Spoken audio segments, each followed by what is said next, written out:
Hey everyone, and welcome back. So I'm going to be talking about something really interesting, and that is motion. Now, motion is something I love to use in designs, and I think everyone should be using them in design. And it doesn't necessarily mean that you need to incorporate some complex animations or complex micro interactions and stuff like that. But motion can really help add that level of polish, but also just overall create a great user experience for your users. So I want to start right off and talk about the importance of motion because it is incredibly important. Just look at this screen. Beautiful swipes, beautiful state changes, moving to a detail screen, seeing the little micro interaction when something is added to a cart. Let's take a look at that right there. Little subtleties like that just really improve the user experience, and users are easily able to follow along. It's such a crucial element in making those interactions with a brand's digital product more streamlined and intuitive. Now, this is a quote I really love. Motion tells stories. Everything in an app is a sequence, and motion is your guide. For every button clicked and screen transition, there is a story that follows. Now, this is by Craig Denner. He's part of the former human interface team at Apple. And this is so true. I mean, your motion should help you tell your app's story. Whether that be moving from one screen to the next or just adding something and getting some sort of visual cue, it could really help not only tell that story, but just heighten that brand's experience for the user. But the truth is, it's often an afterthought. So although it's very important, designers who try to incorporate motion usually do it based off of gut feeling, or they do it way too late in the process and it comes off looking kind of amateurish. And, there's just not a lot of thought put into it. And that's just the wrong way to go about it. Sometimes, I understand there's tight budgets, tight deadlines, and we can't always put that level of polish into our designs. But motion is incredibly important, and we should strive to incorporate that earlier in our design process. Although motion is very important, it should be used with a light. Use it as a tool for providing users with easily noticeable, smooth feedback. So let's take this for example. This is really beautiful. I'm not saying this is bad or anything. This really suits the type of website and the brand's tone I can see right off the bat. So this fits perfectly.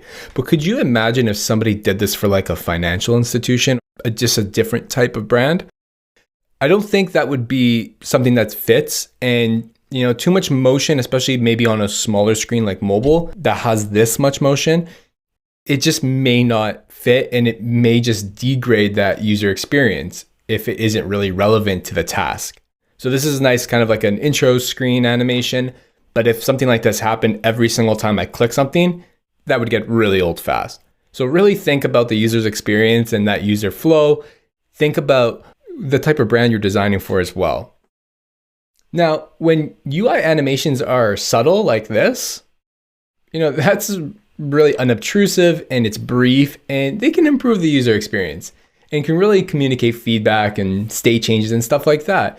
I mean, this is a nice little animation, and we don't necessarily need to do this, but this is really nice and thoughtful, and it really kind of probably fits into what this designer is using it for. So little unobtrusive animations like that are really nice for the user's experience. They create delight, but that's not all what motion is used for.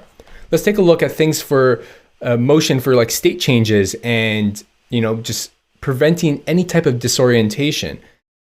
When a user clicks into a card in this app over here, you can tell easily where you're going. And there isn't any disorientation. I mean, it's not instantaneous. There's nice flow in terms of going from that card to this screen. So even going back when the user clicks back on the back button at the top left, it just smoothly goes back out to the card. So, I mean, that's just really great use of motion there. It's not too much. It's just the right amount, and it's totally unobtrusive. It just adds to that user experience. And overall, I feel like it just adds to that level of fidelity that I think we all kind of strive for. So this is a great example of just using it for that just purpose of state change and just visual cue as well. This is another great example. I mean, motion should not be overused and it could be really overwhelming, like I mentioned before, and it could distract users. If you can tell, like when they swipe that card and they go into this card, motion here is very subtle and the user knows exactly which page they're on.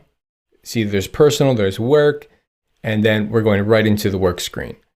So this is really, really subtle. And it's a great example to show the different types of state changes when the user is clicking on things or swiping through things, just generally interacting with the app.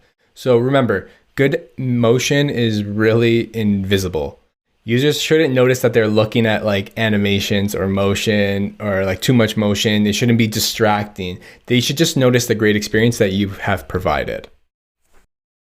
Now, this is an example of maybe too much motion. Now, these are great types of animations we have going on here. I think they're pretty interesting, and I think this is a great visual exploration because, over time we can fine tune these types of things, to swipe through. Like I can imagine this could be like a record cards and you're just swiping through, you click like a music record and listen to music. Same with something like this, that you can just be swiping through different cards. May not show all the information, but it really depends what the content is there. But the reason why I have this example is because, if this isn't fine-tuned and it's just provided for the user just like this is a lot of motion. Like, let's take this for example. So many things are flickering on and off the screen, so many shadows. The contrast is really high. And when the user actually clicks on something, things start to flicker. So you'll see it right about now. And yeah, it's a lot of motion. So over time, we should just fine tune those little things and get that right. So in our next video, we're actually going to jump right into Figma and we're going to talk about like the purpose of animations and how we can make our animations much more purposeful. So I can't wait to teach you that and I'm super excited. Let's jump right in.